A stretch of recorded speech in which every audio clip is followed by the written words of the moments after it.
over there, we used our network to talk to people and say, while we're there, who's it important that we talk to? And actually, a number of people pointed to Paul and said, you need to talk to Paul Potres while you're there, because he's the guy that many American car dealers turn to when they want advice on how do we sell our cars in the next 5-10 years, how do we use the digital media in an intelligent way, and so on. And Paul gave a very inspiring session. And when we returned, we asked him if he could speak at our annual conference this afternoon. And Paul agreed, but on one condition. He said, I'll come, but you need to arrange a seminar for sales and marketing responsibles at the same day. I'd like to come and talk in the afternoon about general trends and tendencies in the American market. That's what we're going to hear this afternoon. But this morning's seminar is a practical seminar. It's a hands-on seminar.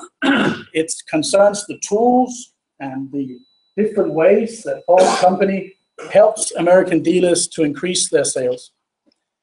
And of course, I know that there are many differences between the American car market and the Danish car market. For instance, the legislation in the US on how to use personal data is much more liberal than it is in Denmark. And I also know that many American dealers are not as restricted in their relationship with their importers or their manufacturers as we are in Denmark. But nevertheless, I find it very inspiring to hear what takes place in the US. And if there's something that the American dealers are able to do, maybe we should work in order to get those conditions as well in Denmark. So, without further ado, Paul, the floor is yours. Good morning, everybody. Good morning. Good morning. So are you guys going to be a lively group? Are you going to be kind of laid back? Which way are we going to go? We're going to go lively? Who says lively? All right, so let's give Thomas and Frederick what we like to call a slow clap. Everybody know what a slow clap is? So join me in a slow clap for these guys.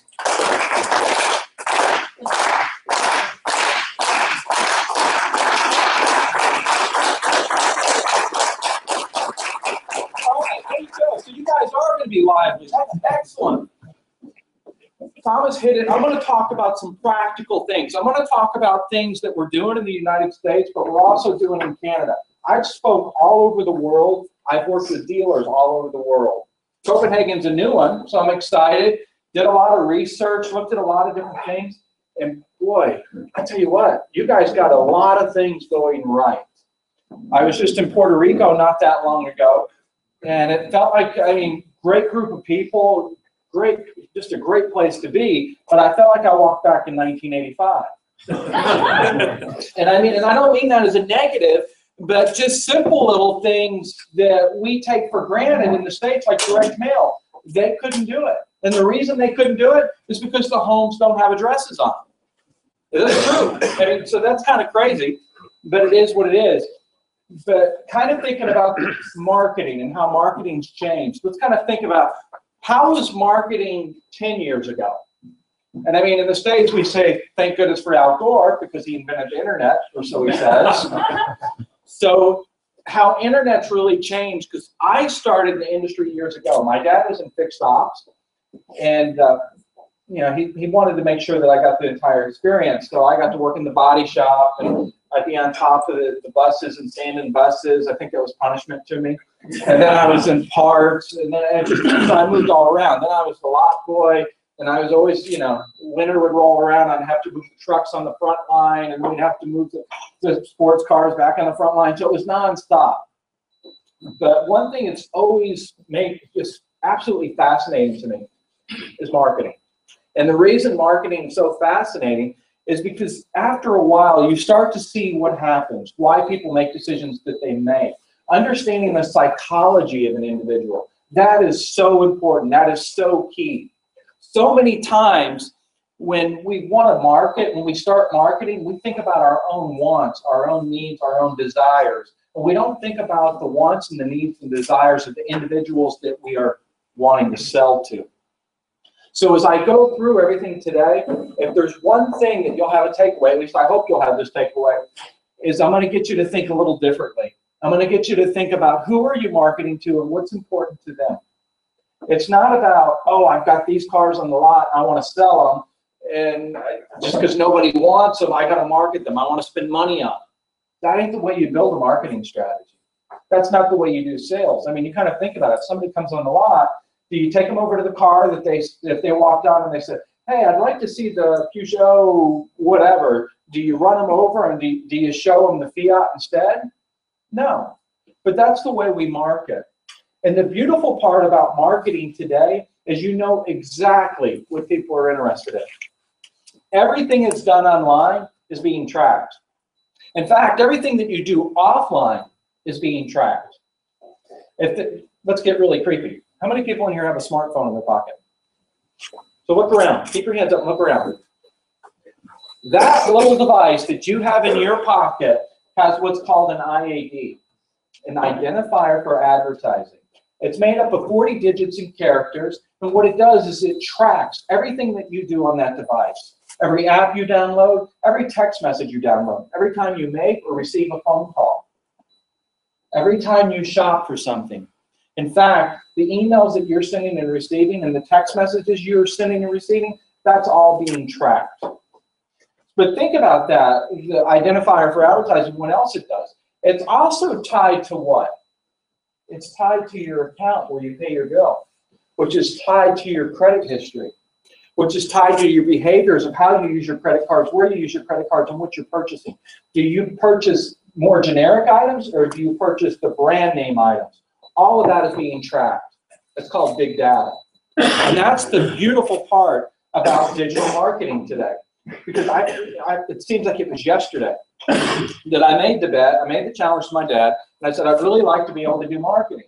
So we made a bet, I ended up winning the bet, and I got to be able to handle some of the marketing. And I remember showing up on a Saturday morning and seeing people lined up, because for insurance reasons, we had to keep the lot locked up. But there was cars lined up waiting to come into the lot on that Saturday morning. I mean, do we have that happen today? We don't have that happen today. But just seeing that was so exciting that I was hooked.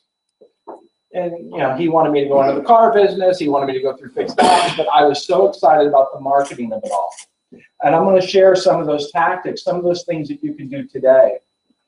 And some of the things you will be doing, and some possibly you won't be doing. But all of the things I want to share with you this morning are very simple tactics, things that you can do at your dealership that are very cost effective. And what I mean by cost effective is return on investment. Because if you spend money, you want to be able to generate leads. And there's different types of leads. I mean, we talk about leads, being able to drive to the lot. Yeah, that's a lead. Being able to drive somebody to pick up the phone and call you. Yes, that's a lead. Being able to drive somebody to your website to fill in a web form. Lead. Being able to drive somebody to your website so they chat with you. That's a lead. And those are all things that you need to be measuring. Plus, what is the performance of the website? It's amazing, though, seeing the dealers that we work with across the United States. We have a lot of dealers in Canada. And what the dealers are always measuring amazes me. Because they're not measuring all of the important things. They're just measuring how much traffic am I getting to the lot. And I'm like, well, when you're measuring the traffic to your lot, what about to your virtual showroom? Because you think about it, how many people in here raise their hand with a smartphone? The majority of us. Isn't it a lot easier for us to do our shopping on that smartphone device than actually going somewhere? So if we're thinking about how do we make our life easier, shouldn't the car shoppers be doing the same thing? And are we looking at the analytics of our website? Are we looking at the bounce rate? Are we looking at the time spent on the website? Those are all important factors. Are we looking at how many pages they view? Are we looking at where they bounce off of the website? Those are the things that I want you to start focusing on if you're not focusing on it now. Because it's so critically important, especially here. If you're in Denmark, I mean, you guys are plugged in more than they are in the United States. And what I mean by that is the population of Denmark is using mobile devices more so. In fact, by 2017, you should be leading the world. And that's with all the stats. And I mean, I think I'm telling you guys stuff you already know. So what are we doing with mobile marketing? What are we doing with our website? If your community, if those car shoppers are so plugged in, what are we doing? Well, let me show you some of these things. So Thomas did an introduction, so let me tell you really quick who we are. Name of our agency is Potrax. We're the second largest in North America when it comes to dealer spend. And that's a pretty big feat to talk about. But the dealers trust us so much. We've had a lot of dealers that would start with us and they would do digital marketing, and they would start out with maybe, you know, $1,500, $2,000 a month in what they were spending in digital marketing. Our average client now spends about $21,000 a month in digital marketing. Our highest client is upwards of $100,000 a month, strictly in digital marketing. But we still do traditional. We do radio, we do TV, we do newspaper, we do billboard, we do direct mail. We do it all. But more and more of our clients are seeing the value in digital, and I'm going to explain a little more in digital. Our facility is 27,000 square feet. I tried to put that in meters, and it just seemed really small because it said it was like 2.9 meters. And I said, you know, I'm just typical. I don't want anything that's 2.9. I'd rather go with the 27,000. So I don't know. But we have a drive-in video studio where we do video production in-house. We have front-end developers. We have back-end developers. We have software engineers. We have coders. We have copywriters. We're a full-service agency, and we're able to handle everything that a dealer needs. That's all we work in. It's the automotive industry. When I say automotive, I mean we do vehicles, we do RVs, you know, we'll do power sports, or we do power sports, but it's all about automotive. And that's because that's what drives me. That's what I'm excited about. And that's what my team is excited about. So here's a question for you guys. Who is your competition? Who's your competition? No. Who's your competition? Independent market. Okay. Who's your competition? The guy that wants to step up and do it better than I want. Okay. Who's your competition? My neighbor. Everyone who's in the market. Okay. Does anybody think that maybe the competition is someone different? Put your hand up. Who's the competition? I think that some of the big ones in the industry, like Google or Apple, or okay. Who's got a different answer than what you've heard so far today? The supply. Okay. Anybody else? Nobody else? So let me tell you who your competition is. You are. Yeah. That's who your competition is. I mean, think about it. So everybody, grab your smartphone, it's in your pocket, and hold it up.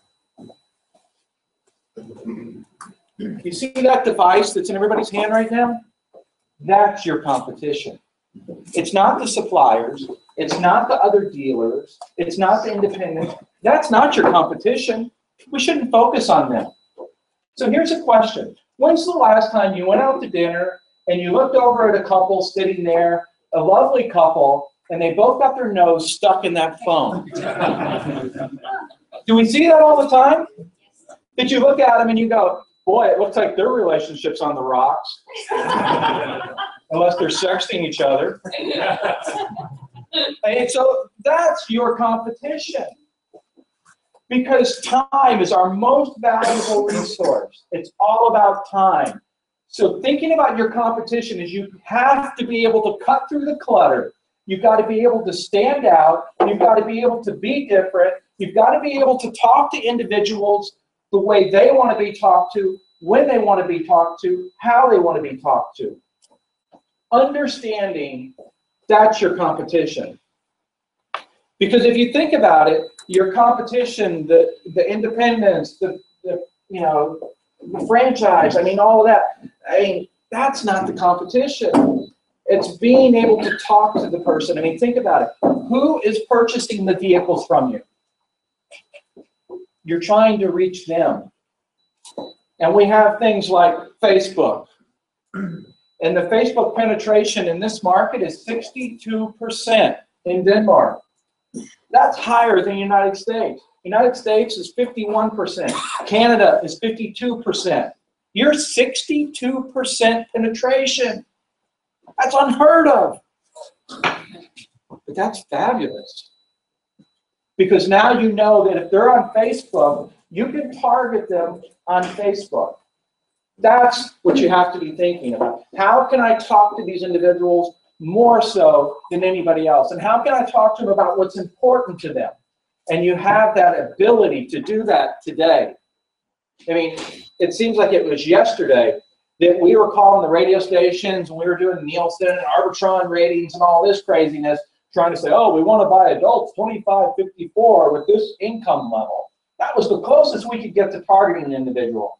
Now you can say, you know what, I want to be able to reach an individual that is a single mother that has a child of this age, prefers to drive this type of car, prefers to lease this vehicle, and drives an average of 7 minutes to work. That's how specific you can get today. And if you really want to throw something crazy in there, and you say, I also want to target that mom that prefers Jif peanut butter over Skippy. It's true. You can really do that today. So let's talk about a storyline. And I want to see if we're talking about the same story that I see in every market that I've been to across the United States, Canada, Greece, Paris, France.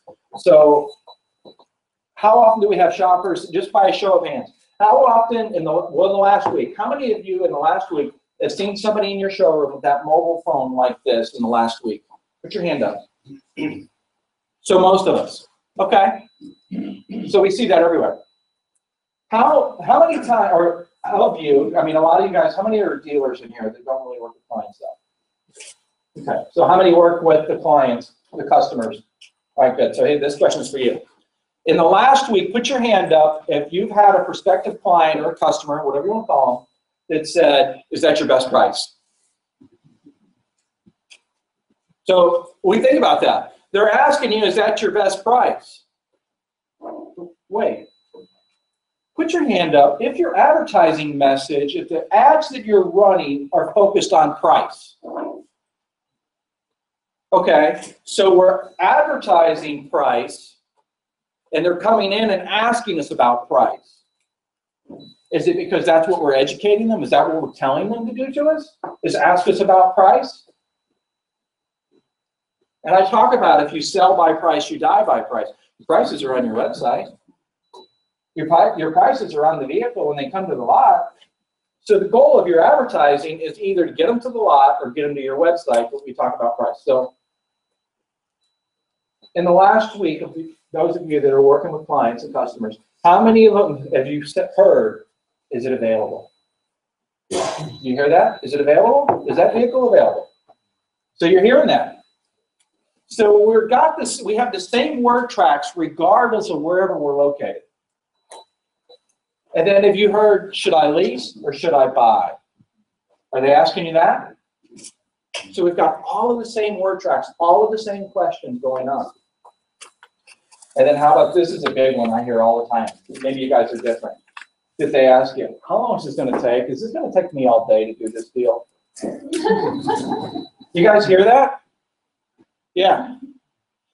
So understanding that how long will it take, that's important, that they feel like it's going to be an all-day process. Could that be a unique selling proposition for your dealership? Talking about that the process is a lot easier?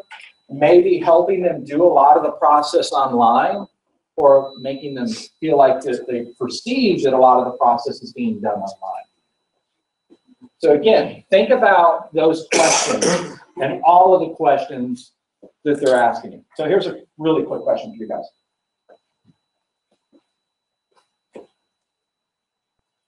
When was the last time that you went home and turned on the TV to watch the commercials?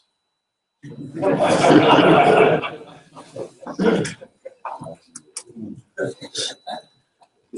are you guys laughing about? You don't do that? Okay. When's the last time you turned on the radio and said, I'm ready to listen to the commercials? We don't do that either, right? When was the last time you pulled out your smartphone or sat down in front of your computer and said, I'm looking to buy something, I'm researching it, I'm looking for it? We do that all the time.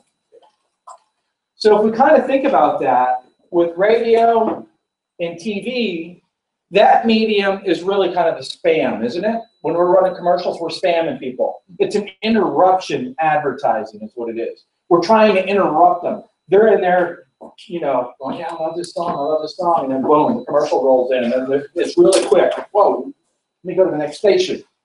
That's what they're doing. So we're doing things like, oh, let's be the first in the stop set.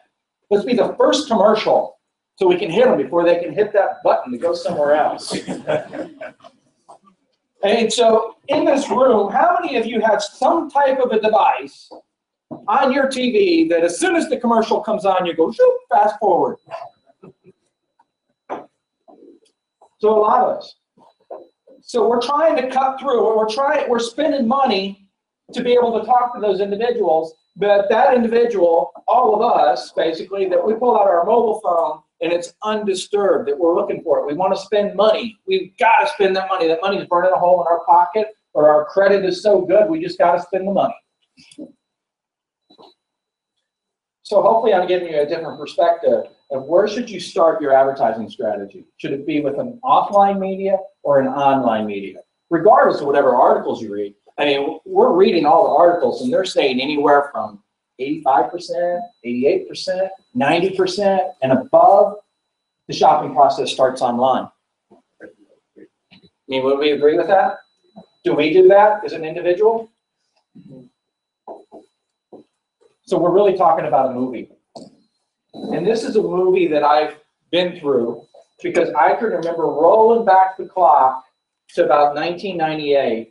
And there was this company called BZ Productions, and BZ rolled out this new website platform in the US, and boy, that website was hideous.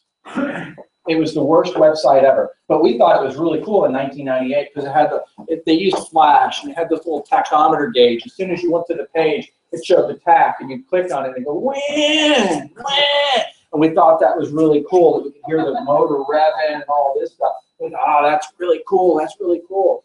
And we were focused on how can we, you know, we weren't focused on conversion. We were focused on making a really cool website with a lot of noise. And then we were doing things, we were saying stuff like, if you get a lead, what's that? You get leads on these things? Oh yeah, I think we're supposed to get leads off this website. Okay, great. Well, when you get a lead in, don't answer their question. Just get them in. Well, they're asking me specific questions. Should I answer them? No, don't answer them. Don't tell them. They want to know how much I'm going to give them on their trade. No, don't tell them. Don't put much information on your website because they're just going to take that information and shop other dealers. Those were the type. Nobody's saying that today in here, though, right? I didn't think so. So it was all about not being transparent. It was all about smoke and mirrors. To the point, I mean, until we kind of continued on and on and on. We didn't really measure analytics because we didn't know what analytics were. And then finally we got analytics, and it was like we had so many analytics that we had analytic overload that just paralyzed us. To the point now we use one set of analytics, and we've got specific processes that we follow, that we talk about the conversion of the website. Oh, you want more leads on that website? Then let's readjust this page a little bit. Let's put some more call to actions on there. And I'm going to show you some of the things even this evening.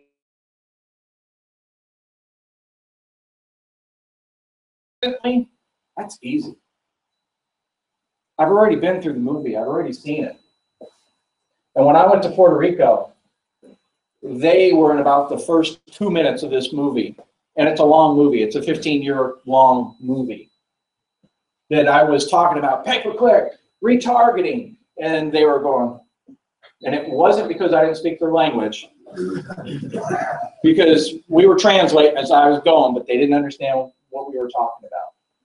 You guys understand that. And there's great opportunity. So if there's one thing I want you to really study, in fact, I want you guys to read this, and you're going to lead it. Are you ready? Count of three. I want you to lead this, and everybody follow him. Are you ready? 1, 2, 3.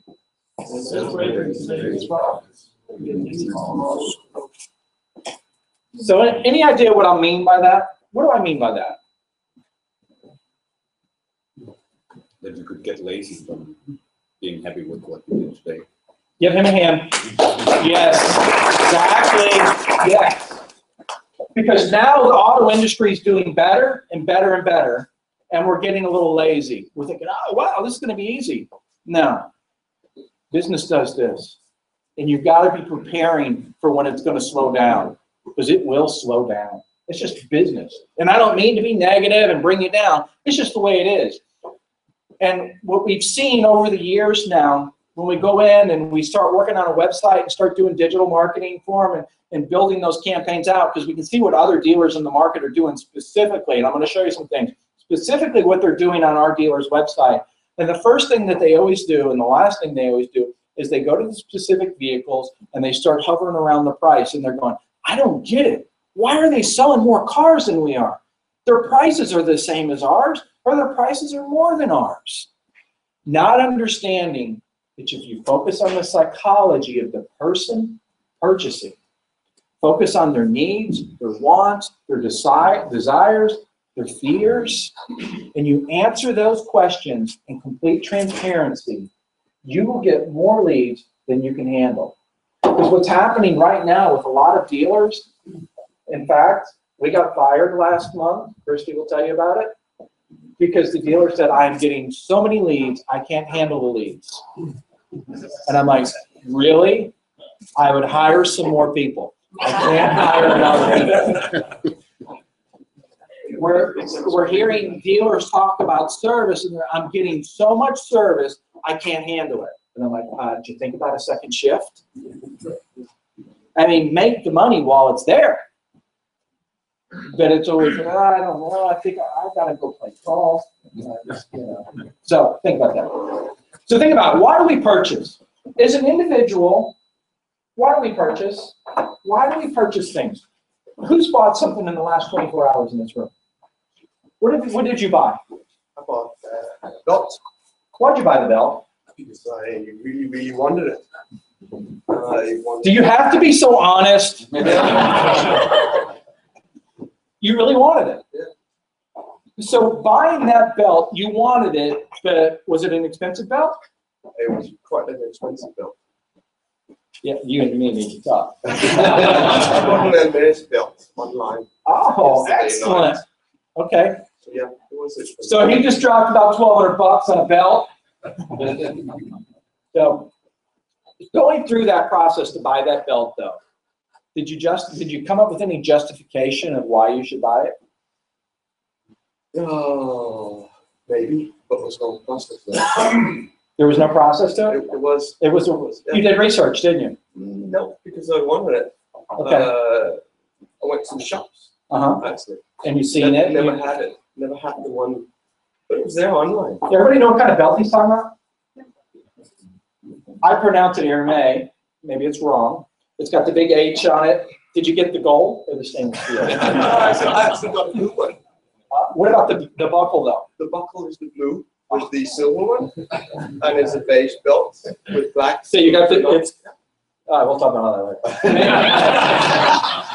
later. You got it's beige on one and blue on the other side? Beige and black. But the buckle is blue. Awesome. Okay. So anyway, you just ruined everything else we talked about. Got me all excited now. Sweat. So if you think about it, when we go to purchase, a lot of times we'll do research. What drives us to do it? We see somebody else that wears it, somebody else that has it, and we go, wow, that looks good. That looked good on me. But we go through a justification process, and we'll think about it.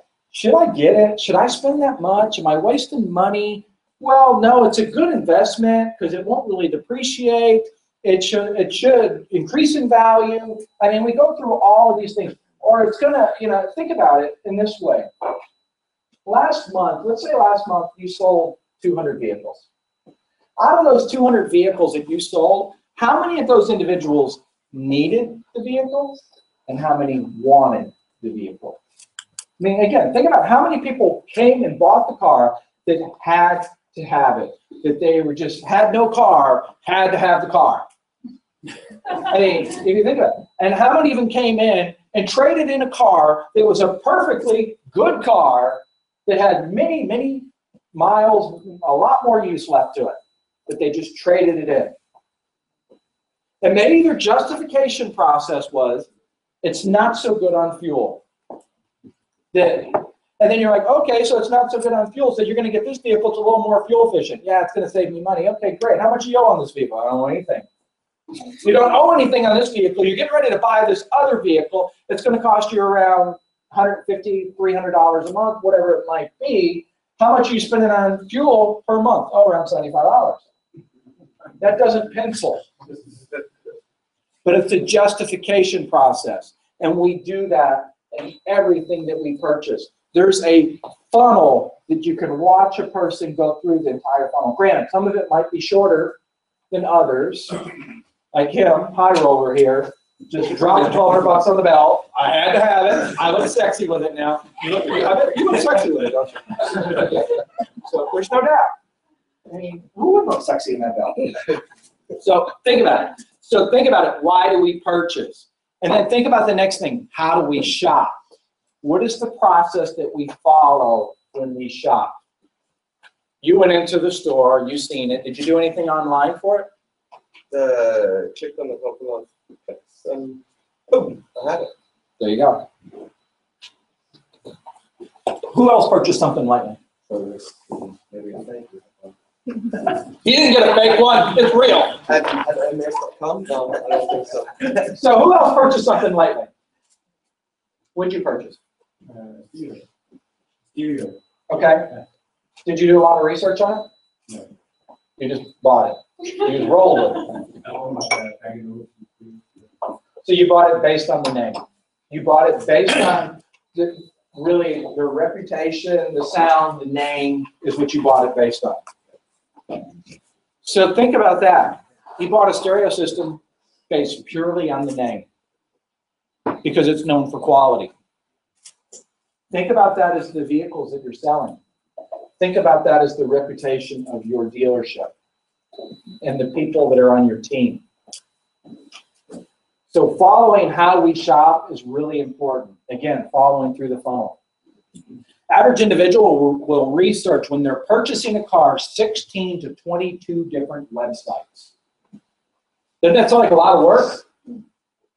They're going to look at an average of 16 to 22 different websites. Any idea why? No ideas? I'll tell you why it is in the States. And Canada. Is because the vast majority of the websites suck. The dealers' websites, that is. They're hideous. Because all they are is basically a laundry list of vehicles with the price. But when we go to purchase like a set of headphones for our iPhone or our Droid through an Apple store, do we read the reviews about a set of headphones that's going to cost us $39? We do, don't we? But we don't have reviews on our website talking about a vehicle that someone's getting ready to spend a lot of money on. So that just seems kind of flawed to me. Average individual will spend 16 plus hours doing research. Think about it. When's the last time someone came into your dealership to purchase a car and they had more product knowledge than the people that we employ? Frustrating. Because they come in with the folder, walking in the door. And you're going, oh my God, it's one of them. Really? You get that one. On average, they will ask for 4 to 7 different personal recommendations. And this is really the crazy part. Are you ready for this? Personal recommendations also include like Google and Yahoo. People are physically going to Google and typing in things like, what kind of car do I want? I mean, like they're talking to their mom. I mean, seriously, there's searches like that. What type of car do I want? What is the coolest car? You want to hear something crazy? I'm in the industry. Uh-oh, you know it's coming, don't you? This is my wife, and she's got this car that I actually absolutely hate. Love it. She loves it. What did you search for? When we're driving down the road and she decides she wants another car, a Porsche Cayenne wasn't good enough for her. And she goes, I want a new car. And what did you search? Coolest cars with the best gas mileage. Coolest cars with the best gas mileage. She couldn't ask me. I've been in the industry for 25 years. She asked Google. And oh my God, you know what pops up? A Mini Cooper. That's not a cool car for me to be in. So that's what she drives around as a Mini Cooper, and she's wanting to know when I'm going to get her the stripes. It's ridiculous. So 4 to 7 personal recommendations. Individuals are searching on Facebook. They're asking complete strangers, because if you're like me, you're a Facebook whore, and you'll connect with anybody on Facebook. And that's what people are doing. And they're asking strangers. Heck, I'm asking strangers every day, hey, how do you like today's outfit? And people are commenting. And people are saying, oh, get rid of the sweater vest. I'm like, unfriend. I asked you to be positive, not tell the truth. So 4 to 7 personal recommendations, and we're looking for social acceptance. So the Mini Cooper does not meet my social acceptance, but it does hers. And that's what's important. I mean, when you sell a car, have you ever seen one of your customers out there taking pictures of it? Posting it to Facebook? Hey, I got a new car! Because what they're doing is they're getting in that car and they're leaving your dealership and they're driving over to friends and family and going, look at my new car, look at my new car. So understand what's happening in the psychology and speed that process up. Hey, can we get some pictures with you in your new car? Are we asking our customers to do that? And then are we doing video? So tell me about the new car. And we're going to talk about video testimonials. And then you post it on your Facebook page for all of, and tagging them for all their friends and family to see, to be able to create social acceptance. Oh, there's Stephen, and he just bought a car at so-and-so. I need a new car. I mean, think about it. Because High Roller over here bought the Airman belt because he's seen somebody else wearing it, right? I'm getting one. You got one on now.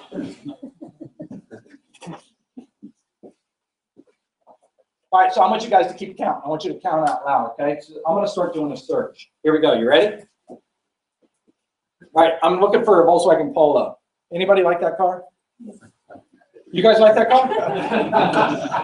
Excellent. Try to do research for that thing, though, I tell you. All right, so Volkswagen Polo. So let me point this out real quick.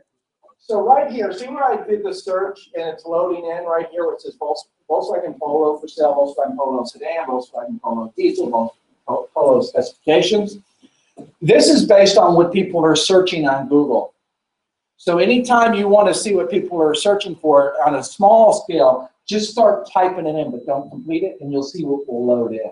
This is important information because now you can start creating video walkarounds based on this. Apparently, people want to know Volkswagen Polo for sale. So here's, are you ready? Number 1. All right, so now here it is. Number 2. You guys aren't counting, so I'll count for you. So if we come down the page, you'll see all the different searches and Top Gear. Hey, if Top Gear did a review on it, I'm watching it. And then you kind of move on down, keep on going. Oh, there's a website for the UK. I'm not finding anything for Denmark. Moving on down, full specs, features, specs and features, technical specs, diesel spec, price. So all these different things related to it. So here, let's go back again. All right, here it is. So I'm going to go ahead and do the specs. And then, oh, here's the website from the UK. Okay, I don't really see anything jumping out. Oh, I kind of like this. It's got stars that attract my eye because that's kind of cool, doing a squirrel. So then we go into it again. So now I clicked on that. It's really, I'm just looking for information. And I mean, I'm not going to the UK to buy it, but I'm just looking for information. Here's some reviews. It's telling me some stuff. You know what this is right here? It's an opportunity to advertise. You could have your ad right there in a geographically targeted area. This is called contextual marketing. In other words, the content of this page has to do with the Volkswagen Polo. So what you can do, and so there, you could target an ad for your dealership having to do with Volkswagen Polo right here on this page. Does that make sense? Mm-hmm. Again, it's based on the content of the page, and you can geographically target it. You can say, I only want to go out this far. That's it. So, all right, so I'm reading this page. Now I'm going to click. I'm going to do another search. I go back. All right, I'm going to type in 2015, see what happens. I got some pretty pictures. Oh, you know who this is, right? So Volkswagen, they're running their ads. So, and then stars again and all that. So let me go ahead and switch over here. So I go over to this page now. I'm going to click that ad, okay, click ad. So I'm on this page and it says find out more. Okay, so I'm going to go ahead and find out more. And then I click over here. So now I'm on this page, and I'm looking at it, and I'm reading all the information. What's missing on this page?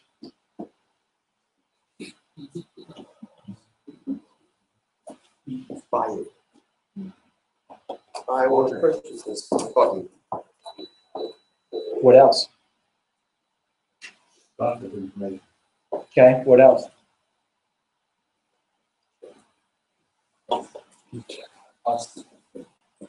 You know, Yeah, something for a person to read. there's so many opportunities. I mean, granted, this is Volkswagen, this is the manufacturer, but this page is poorly designed.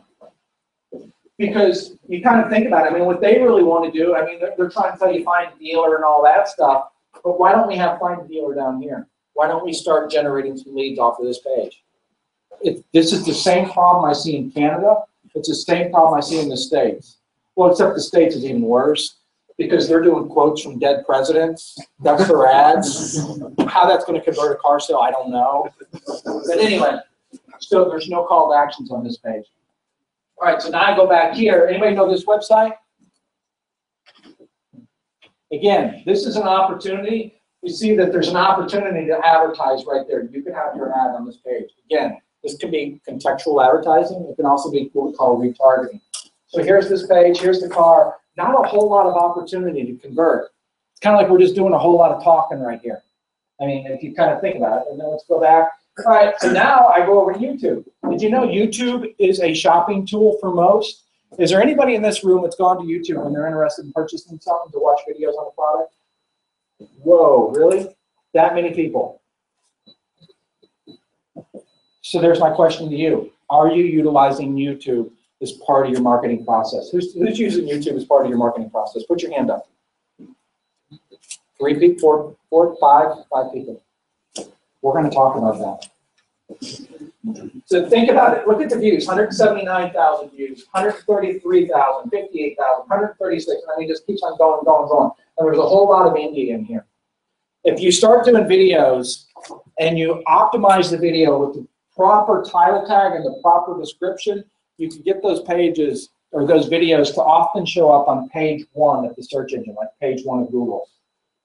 And in Denmark, it's pretty easy because there's not much competition out there doing it. If you do these videos and get these videos on your website, write this down, guys, and you have what's called a video sitemap on your website, those videos will index on your website and will drive traffic to your website when people have watched that video on your website. Now you're becoming a resource. Because you've seen how difficult it was. Wasn't it pretty difficult for us to really try to find information about the VW Polo? Wasn't a whole lot of information that was specific to the market, specific to the area. So let's call that the 4C strategy. If you start creating content, you can create clients. And talking about creating content, I mean, what's some questions? I want you guys to tell me, what are some questions that people have asked you? Customers have asked you, not having to do with price. What's a question that's come in the last week? Can you think of one? Okay. Delivery time, finance. Delivery time. What's another question? Finance. Financing. You know why you guys are struggling to answer that? Is because we're being asked those questions and we don't think much about it. We just answer it. It's just kind of like we're on autopilot and we answer those questions. What about leasing information? What about resale value? What about fuel efficiency? What about maintenance schedules? I mean, think about all of the questions that they're asking you. Create content. Create content based on those questions that your customers are asking you. Do it in video. It's so easy. Pull out your iPhone and do a video. In fact, right now, you see where the iPhone's mounted right here? What we're doing right here, where my iPhone's hanging right here, this is Periscope. So we're running an app right now. I'm broadcasting live across the world on that iPhone. It's so easy. Use an app like Periscope, do a video walk around, talk about leasing or whatever. You can broadcast to all these people, and there's questions popping up, and I can see that there's people on there. It's an easy way to do it. Take that video, put it on your website.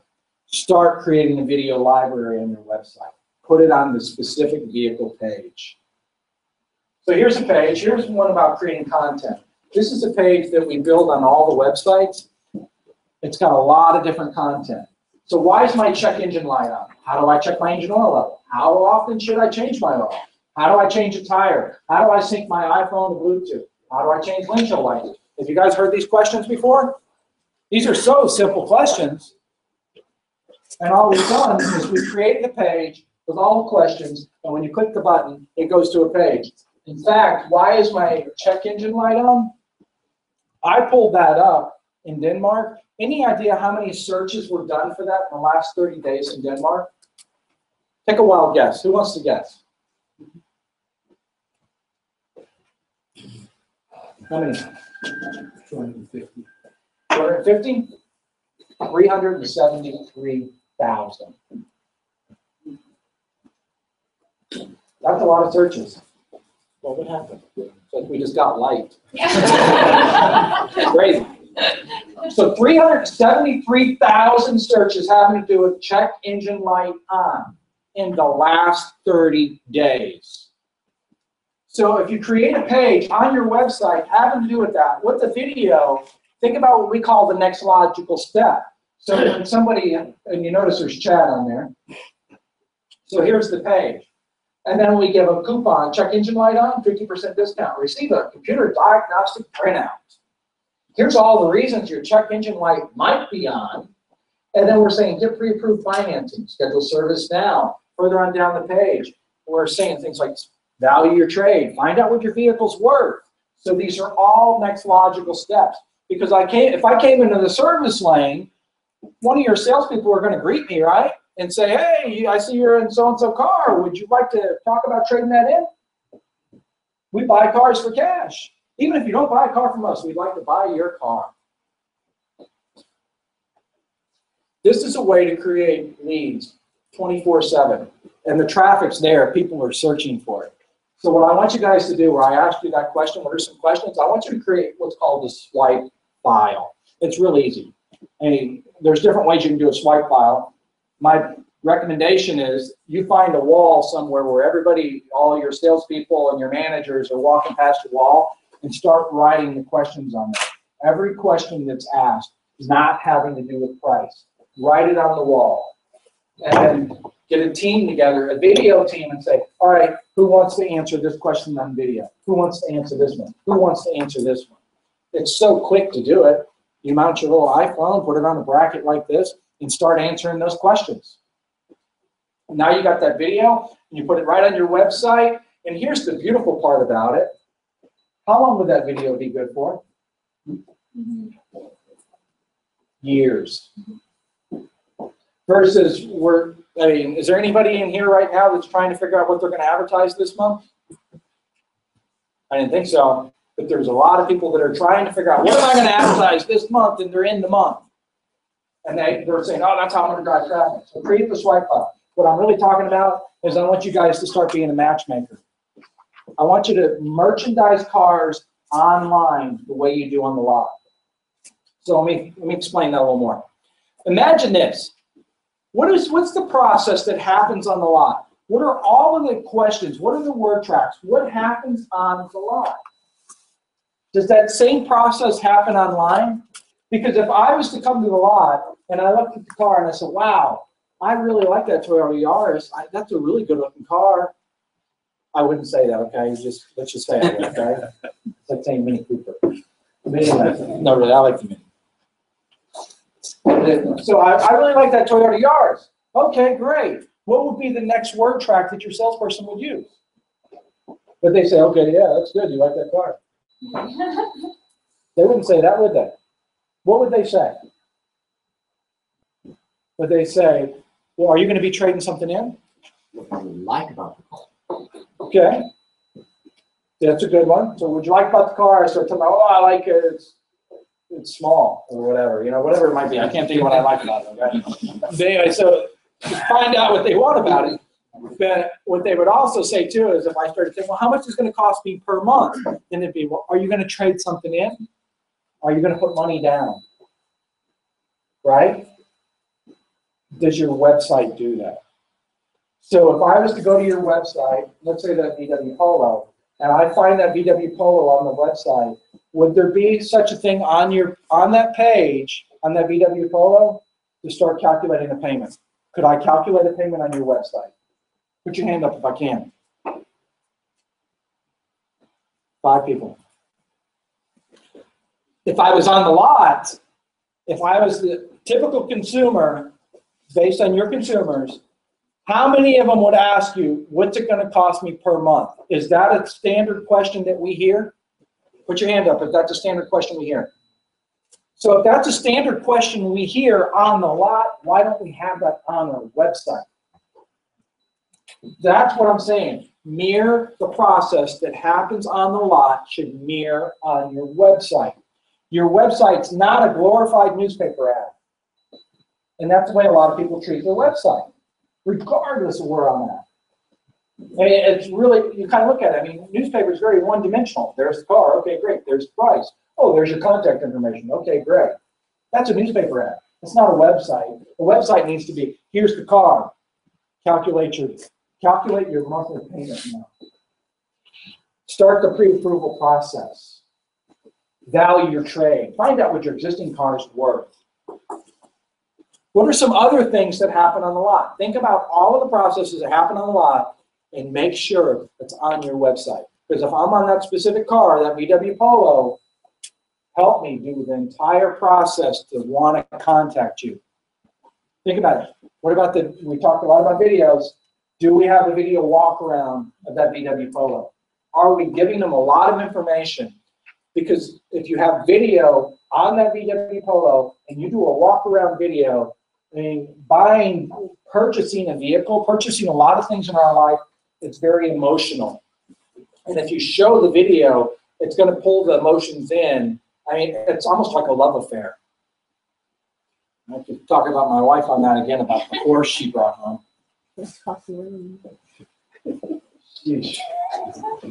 So merchandise cars online like you do on the lot. Does that make sense, guys? Mm-hmm. Video demonstrations of vehicles. I already said that. Start doing the videos. If you put videos on your website, there's a lot of things that's going to happen. A, you're going to get more leads. B, you're going to get more people coming to the lot already knowing specific things about that vehicle going, I want that vehicle. And what you're also going to do, this is the beautiful part about it, when we talk about search engine optimization, your website will rank higher in the search engines because people are spending more time on your website. Time spent on your website is important. In the United States, national average is 2 minutes and 30 seconds. That's pretty low if you think about it. Because once you start to optimize a website, it's not uncommon to have somebody spend an average of 9 minutes, 12 minutes, 16 minutes on your website, if you have a lot of content on your website. Again, duplicate the sales process online. So the video testimonial. All right, I need a volunteer. All right, where's the volunteer? Come on, somebody that's got some product knowledge. All right, guys, really? Are you?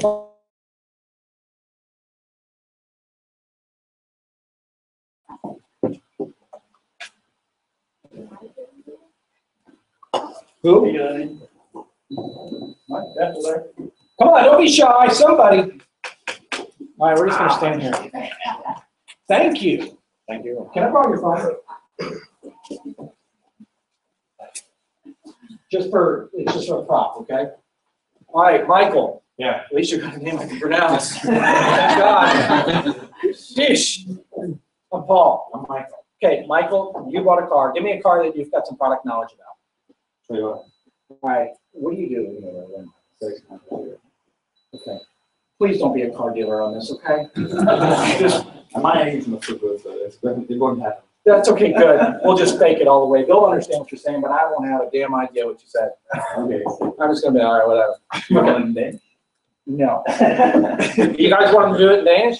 No, because I won't be able to understand what he's saying. I won't be able to tell you what he did right. All right, so give me a car that we're going to talk about. Toyota Yaris. Did he say? Oh, okay. I'm All right, so you ready? All right, so Michael, you just bought the 2015 Toyota Yaris. So tell me, what's your most favorite feature about it? Oh, it's the navigation in the back, so the camera is the best. So you like the navigation and the backup camera? Okay, excellent. So when you were shopping for the Yaris, what other vehicles did you compare it to? Oh, I see the here, the wheel, and the design on it was not so good. So that's why I take it out. Okay, cool. What did you like about the design on it? On the Yaris, No, on the Kia. I don't like it. Yeah. I know, that's what I said. What did you not like about the design? The grill and the arrow. It's not so good. Did you drive it? No. Oh, you didn't even want to drive it either. No. Okay, good. Did you Come to the price. Okay, great. Did you compare it to anything else? No. Okay. So you just came back to the Yaris. Is there anything else that you really like about the Yaris other than the navigation and the It's a backup? safety console driving. It runs and runs and runs. So safety rating, Yeah. reliability, Yeah. and great mileage out of it. Okay, great. Is there one last thing you want to share about doing business with us? Oh, you was so smiling person. I have trust in you. Excellent. Thank you. Appreciate it. Thank you. Okay, excellent. Sure. Well, how many pieces of content did he just give us in that video? How many?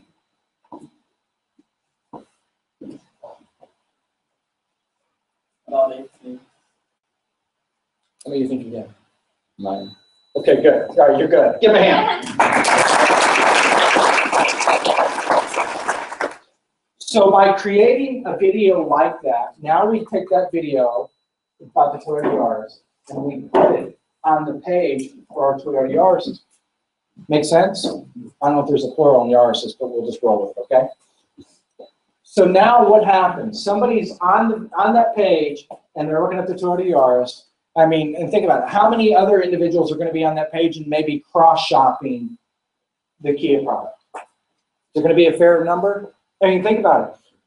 If you look at a Volkswagen Passat, it's got, what's its competition? The Golf, what's its competition? The Scirocco, what's its competition? So now we created a video, and we have that video on that page. I mean, does that seem like that's a good value? What if something crazy, though, that somebody happens to know Michael? That could happen, couldn't it? Especially in the world with social media now, and 62% of the people are on Facebook right now. We could also take that video, not only put it on our vehicle detail page on that specific on the Yaris, but we could also upload it to Facebook. So other people that are saying, yeah, I'm considering getting a vehicle, and they're looking at Kia whatever, that they could start to consider the Yaris. Does that seem like a good use of time? So the things that I've showed you so far, we haven't really been talking about spending money too much. There's so many things that you can do right now, today, this week, this month, in your advertising strategy, it wouldn't cost you a lot of money. It would cost you a little bit of time, but it's the type of strategy that you can use week after week, month after month, year after year. We talked about a 2015 Yaris. How long would that video be good for? 2 years? 3 years? So that's a good use of time.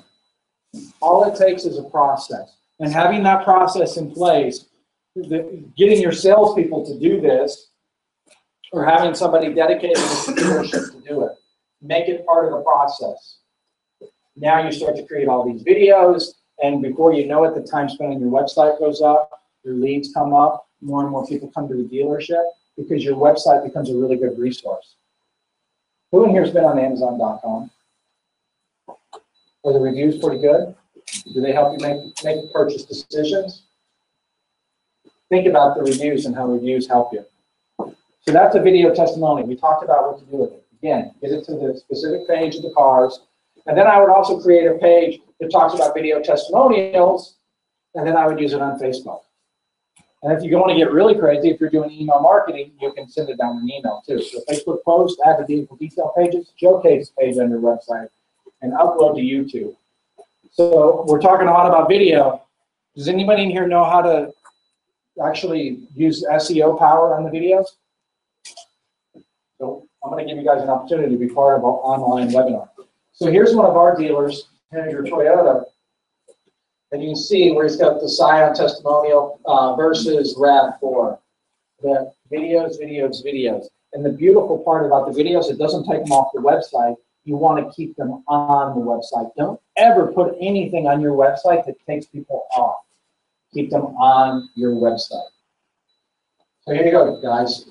Write this down. If you want to be, this is free. We're doing an online webinar, and it's at advertisingcopenhagen.com. If you go to that page, not only can you download today's presentation, but you can sign up for June 3rd at 3:07. We're going to show you how to do these videos and how to tag these videos, how to optimize these videos so you can get first page ranking on Google and Yahoo. There's no guarantee on that you'll get first page ranking, but the odds are pretty good that you'll get first page ranking. So advertisingcopenhagen.com. Just go to the page, get the presentation, sign up for the webinar. Okay. All right, so let me show you some different tactics, some different strategies. Wouldn't it be great if you could advertise every last car on your website online, and then you only pay for the performance? In other words, you only pay when somebody goes into Google and types that vehicle in, and then all of a sudden, if it's in your inventory, it shows up. This is like a VIN number advertising, that you're only advertising the cars on your website. So imagine this. Anybody know whose website this is? Is somebody's website in here? Is that your website? You got a lot of inventory, wouldn't you say? Imagine having an ad for every one of those vehicles. Whose website is this? Anybody in here? You guys are both sitting together too. That's weird. So you guys have a lot of inventory. So imagine having an ad for every one of these. It's called dynamic search ads. It matches any content on your website. Not only does it match your inventory, but if you have any pages like check engine light, it will match that. And it's based on geographic location. And you can just set the budget. Again, this is called dynamic search ads. This is what it looks like. So we typed in the search VW Polo, and we photoshopped this just so you guys can see it. But this is the way the ad would show up. So again, we typed in VW Polo, and then what it does is it would grab the specific information on the page of your website, and then it would drive them specifically to that vehicle right there. Conversion on this is extremely high. Generally, conversion, what I'm talking about is you run a pay-per-click ad, and you might get a 5%, 7% click-through rate. In other words, a conversion that somebody will come over to your website on that. On this, it's upwards of 90%.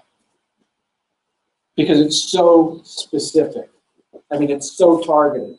So whatever vehicles you have in place, what's happening is this technology climbs through all of your inventory on your website, and then when somebody types in something specific like this on a used vehicle, boom, it will drive them right to it.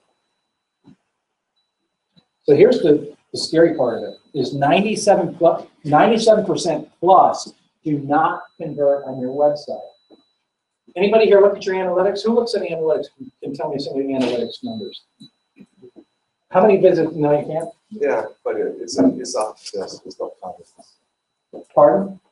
I run an online web shop for accessories. Okay. So do you know your analytics? We're kind of in the same distance, actually. Okay, But I do know my analytics. okay. So what is your bounce rate on your website?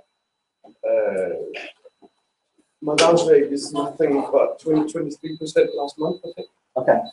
So 23%. So 23% of the people are bouncing off the website. And what's the conversion on your website?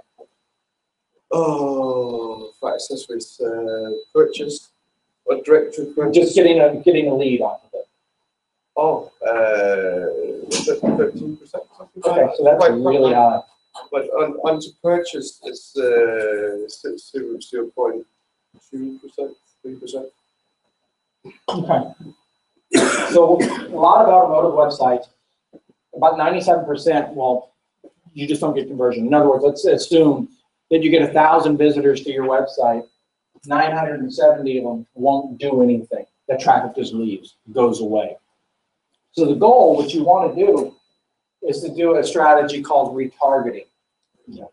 Retargeting allows you the ability, when they come to your website, we've all been exposed to it. I mean, think about it. Who in this room has gone to a website and then left that website and their ads have followed us wherever we've gone?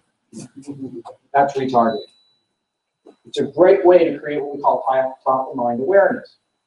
Retargeting is the first thing that I would start with. We started with it years ago on using it on our websites. I think it was 2006 that we started doing retargeting. But it's a great way to create that top of mind awareness. So let me explain how it works. Visitor comes to your website, they look at your products, look at your services, and then they just don't convert. They don't pick up the phone and call you. They don't fill in the lead form. They don't visit your dealership, whatever it is. And then whatever they look at, for example, if they look at a car, or they look at service or whatever, you can start to target them. If they're on the service page, you can start to serve a message to them about service of the service that you offer. So they're seeing ads on websites like ESPN. I mean, the list goes on. All these different websites, millions of websites. They see your ad, they click your ad, they come back to your website. It helps you create conversion. It's kind of like a newspaper, like sticking a newspaper ad to their forehead, and wherever they go, they see is really what it is. So this is a great this is kind of give you an idea. Well, I just kept on using you guys. So we're that, and I talked about this earlier. So somebody goes to this page doing the research on the golf, or the polo, I mean, and boom, there's the ad. Or if they went to a page and they looked at service, then boom, there's the ad. So it continues on and on. Does that make sense, guys? Retargeting. Okay. Anybody know what this number is? What? It sure is. Well, you guys know the numbers.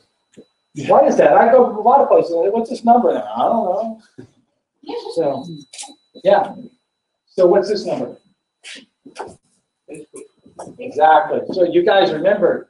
I do that all the time. If you're like, I don't know what it is. So yeah, it's Facebook. A huge percentage of the population is on Facebook. So let me show you some different opportunities.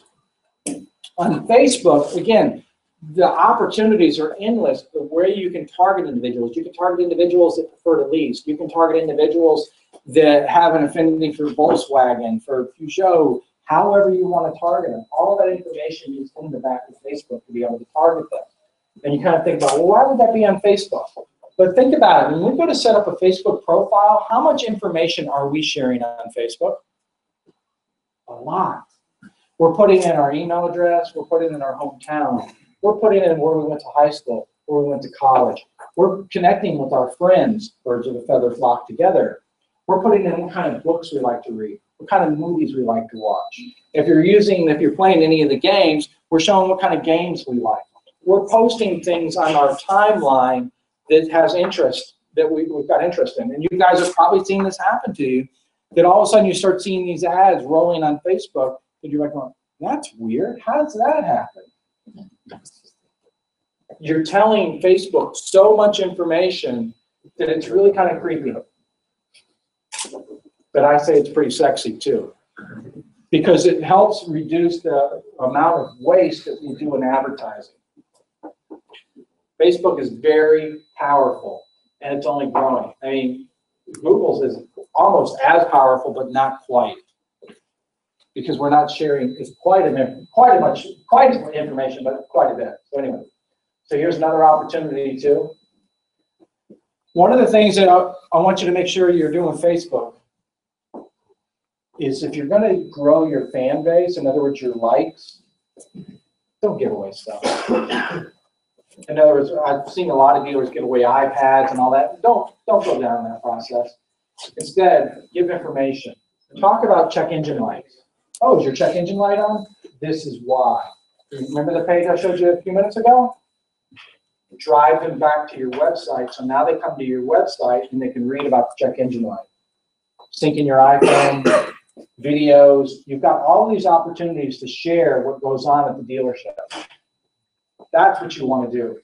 So now you drive them off of Facebook based on their interest. They come off Facebook, they come to your website.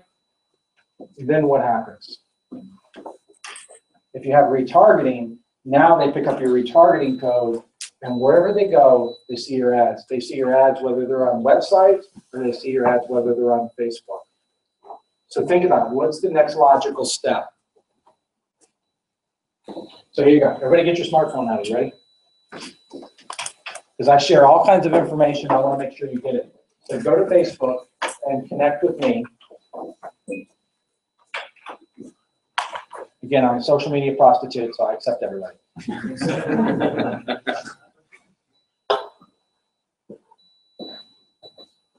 Everybody got that? Just spell Pot Rats with a Z and it'll be good. P-O-T-R-E-T-Z.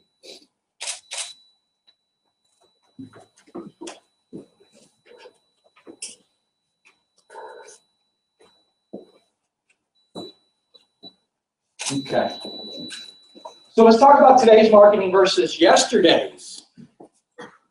So now I want to hear from you guys.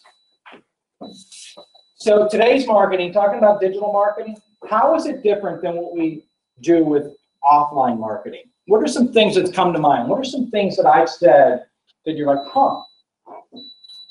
Or what are some things you already know? Don't be shy, guys. You weren't shy in the beginning. We were reading your Facebook right now. You went to the Gardens yesterday. That's creepy. You're stalking me now. You told me to become your friend. That's right. We're friends now. Yeah. We'll talk That's about okay. that. Oh, that's wonderful. Yes, yes. We'll talk about shoes after.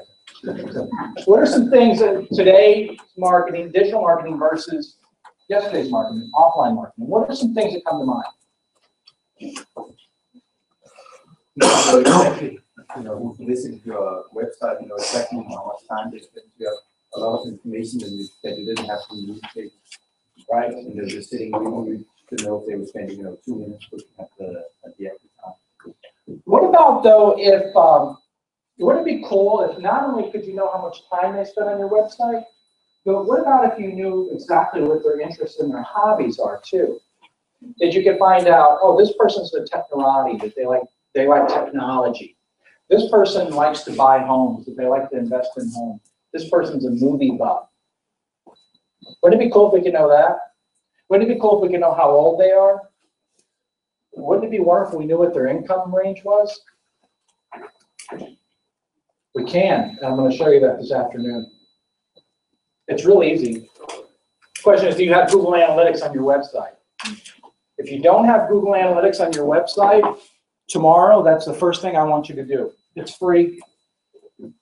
Get it on your website. Connect with me on Facebook, because I'm going to post a description on there. In other words, just a little piece of code that you can take Google Analytics one step farther. And your analytics will show you these individuals are movie buffs. These are people that are into technology. I mean, it's going to break it down all the way, and you'll be able to see that information. You'll be able to see more about the individuals that are visiting your website than you realize you have the opportunity to see. And you can kind of think about, why is that powerful? What am I going to do with it? Well, if you've got a lot of movie buffs that's coming to your website, a lot of people that like to watch movies, or people that are really into music, maybe what you could do is you could start doing some type of a giveaway on your website, like on Thursdays, that you give away a set of movie passes.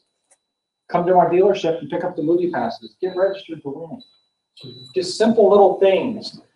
You can see how old they are. What is the demographic? You say, oh, I'm doing really well in this demographic, but I'm not doing so well in this age group. So how do we change our marketing out to be able to reach this age group? Because I want to be able to set my dealership up for the long haul. In other words, my clientele is starting to die off, and I want a younger audience. This is what I can do to be able to do that. And I don't mean that as a negative, but you know, we need to know those things. So today's marketing versus yesterday's, the big thing is, it's not about who has the big budget wins. The beautiful part about today's marketing, it gives you the opportunity, it gives you the power to compete with dealers that are so much larger than you, just by having a good digital strategy and targeting it. And it's a paid performance advertising. It's not about the dealer who has the most inventory wins, and I'm going to talk about that this afternoon, a dealer case study, in fact. But I'll give you an example of one dealer that's become a really good friend of mine now too. But when we started working with him, and he was normally 7th to 9th in his region is where he was at. And I said, well, Ryan, our goal is to get you to #1. And he kind of laughed. He goes, oh, okay, yeah, that'd be great, but that's not going to happen. What do you mean it's not going to happen?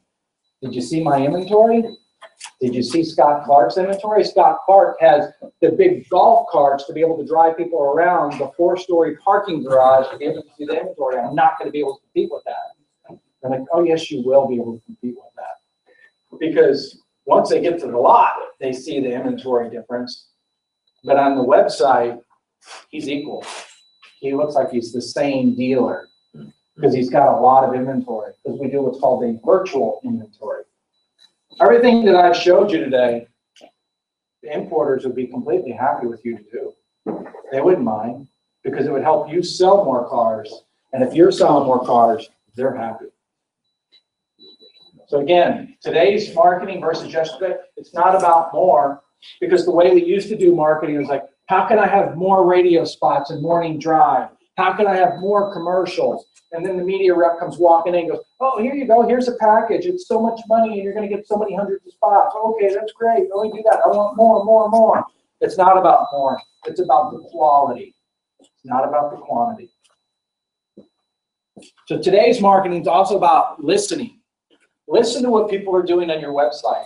Listen to what people are doing in your showroom. Listen to the questions they're asking you, and answer those questions. Answer those questions in video. Answer those questions on your website. Answer those questions in social media. You will create more content that's relative to them, that you will become an authority. And that's what makes great marketing, is you become the authority in your industry, and now price does not really matter.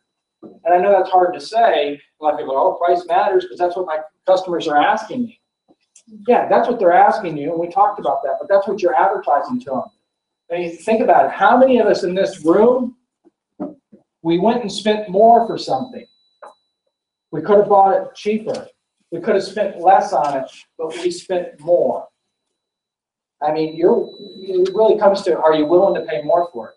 And I won't pick on anybody in this room that bought a really expensive belt, because it could have had another belt. It would have held his pants up perfect. But that one does look really cool. So again, listening is key. And then responding, which is the strategy. Put the strategy in place. It's an easy process to follow. And process, well, what's your process in your marketing? What's the next logical step? Now you're getting more traffic to your website. You're getting more traffic to your website. You have chat on your website. You have call to action. You have payment calculators. You have all the different things that we talked about on that page to be able to get the conversion. And then here's one of the big things. Are you willing to do things differently? And I think that's probably the biggest thing that holds most back. It's like, well, that's the way we did it last year. That's the way we did it 5 years ago, 10 years ago, and 20 years ago. And it worked. So why would we change it now? Well, the answer is really easy. 2 years ago, how many people in this room had a smartphone? 5 years ago, how many people in this room had a smartphone? 10 years ago, well, didn't happen. We didn't have smartphones. I mean, we thought we were really tech when we had that gray Motorola, that brick of a phone. That's really cool. Imagine carrying nothing in your back pocket. So think about it. So our habits have changed. Our buying habits have changed. Our research habits have changed. But has our habits, has our strategy, has our process changed in our dealerships? And if your dealership is like most that I talk to, it's not. It's only the few that have really made changes and changed the process, the selling process, even the way they pay their salespeople. In fact, I have a number of dealerships that don't even hire salespeople anymore, that they got rid of them. They have what we call customer service reps, and they're paid completely different, and they work completely different hours. And a lot of the dealerships in the States and Canada, that the people work from, the sales managers work from a tower. Like, really? It's not the way people want it anymore. So again, are you willing to do things differently? And if you are, well, then you're ready to really make a big difference in 2015 and beyond. Thank you, guys.